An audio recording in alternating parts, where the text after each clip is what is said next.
Let's continue with the same kind of questions. ये मैं आपको इस तरह का सवाल पहले भी करा चुका हूँ अभी, बट कुछ और चीज़ें समझाने के लिए मैंने एक और एग्जाम्पल क्रिएट किया है। एक क्वेश्चन हमने अभी पिछले वीडियो में किया था जिसमें x न्यूमरेटर में था और y डिनोमिनेटर में है। तो ये सेम वैसे ही क्वेश्चन है, बस इसमें x डिनोमिनेटर में है और y न्यूमरेटर में है। तो मैंने दोबारा ये सवाल क्यों दिया है ज़रा देखिए। यहाँ पर आपको y को कुछ नहीं करना है क्योंकि वो सही जगह पर है।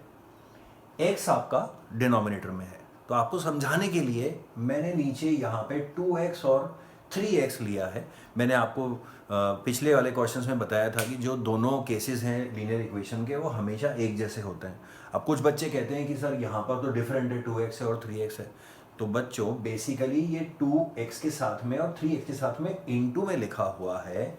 यहाँ पर आपको 1/x को ही u लिखना है क्योंकि यहाँ पे 1/x का कोफिशिएंट है 3/2। मैं आपको फिर से लिख के समझा देता हूं, वैसे आप याद कर लीजिएगा। 3/2x।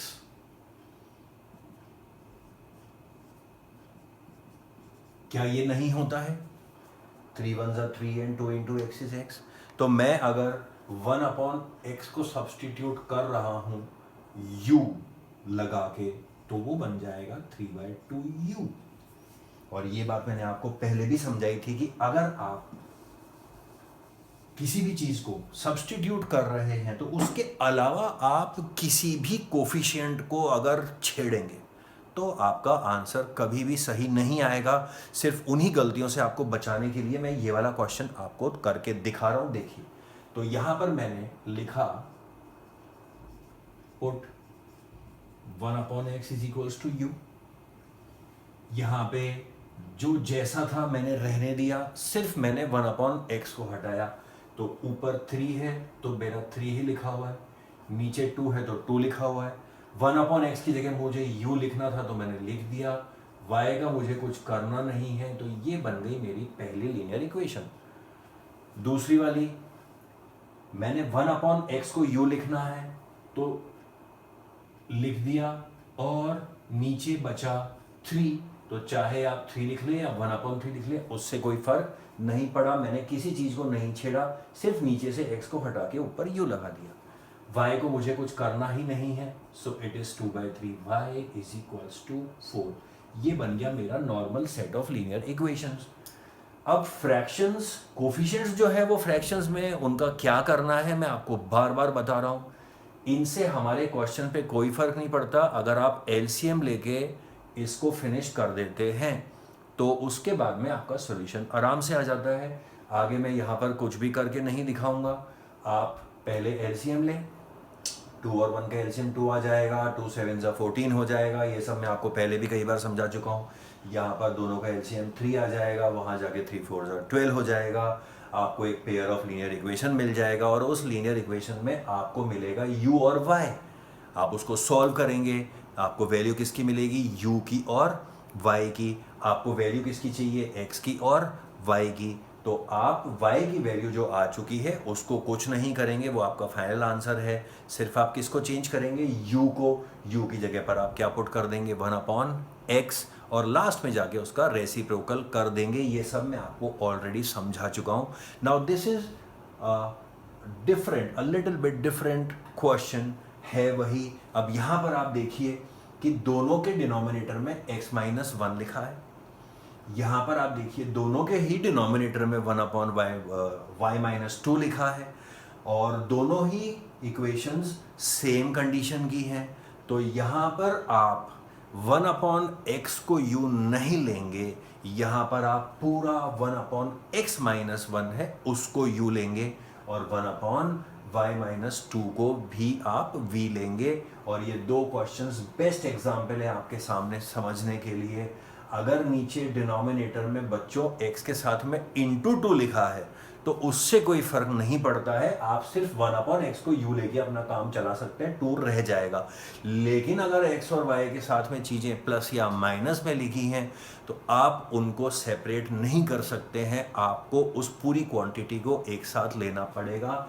यानी कि यहां पर आप 1/x-1 को पूरा u लेंगे और 1/y-2 को आप v लेंगे। बस एक ये पहला और लास्ट का स्टेप काम का होता है, अभी बिल्कुल सेम है। 4 ये बन गया 4u minus 5v is equals to 3, ये बन गया 7u plus 3v is equals to 4। पहला स्टेप ढंग से लगाया, it is now a simple set of linear equations. Solve किया, अगर सही किया तो आपकी वैल्यू भी सही आएंगी। u और v की आपने सॉल्व किया तो मान लीजिए कुछ ना कुछ वैल्यू आ गई आपकी। लेट से आपकी u की वैल्यू आई 3 और v की वैल्यू आई 5/3। लास्ट का स्टेप भी मैं आपको पहले कई बार समझा चुका हूं। आप u और v की जगह जिनको आपने ओरिजिनली सब्स्टिट्यूट किया था उनको दोबारा से रख दीजिए। सो u की जगह मैं आपको यहां पर करके दिखा रहा हूं। u की जगह हमने क्या पुट करना है दोबारा से 1/x-1। So u is equals to 3 है, यहां लिख देता हूं। u इज इक्वल्स टू 3 आया था हमारा और v आया था 5/3।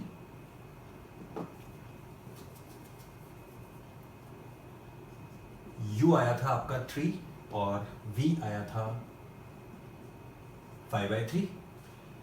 यहां 1/x-1 की जगह u लिखा था या u की जगह लिख दिया 1/x-1 इज इक्वल्स टू 3 और v की जगह पर original 1/y-2 is equals to 5/3। अब यहां पर साफ दिख रहा है कि ये x और y की वैल्यू नहीं है। बच्चे इसको यहीं पर छोड़ आते हैं क्योंकि उनका रटा हुआ होता है कि ये काम करना ही करना है। बच्चों इसको आपको तब तक सॉल्व करना पड़ेगा जब तक आपको x या y की वैल्यू नहीं मिल जाती। And it is very simple. आप क्या करेंगे,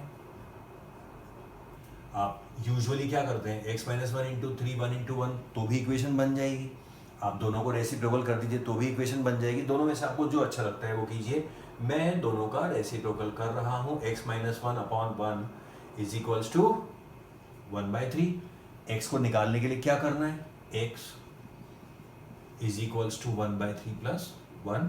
एलसीएम लेके सॉल्व कर लीजिए 1 प्लस 3। सो x की फाइनल वैल्यू है 4/3। सिमिलरली इसका भी आप रेसिप्रोकल कर लीजिए y-2 is equals to 3/5। y is equals to 3/5 plus 2। LCM ले लीजिए 5 2 ज़ा 10,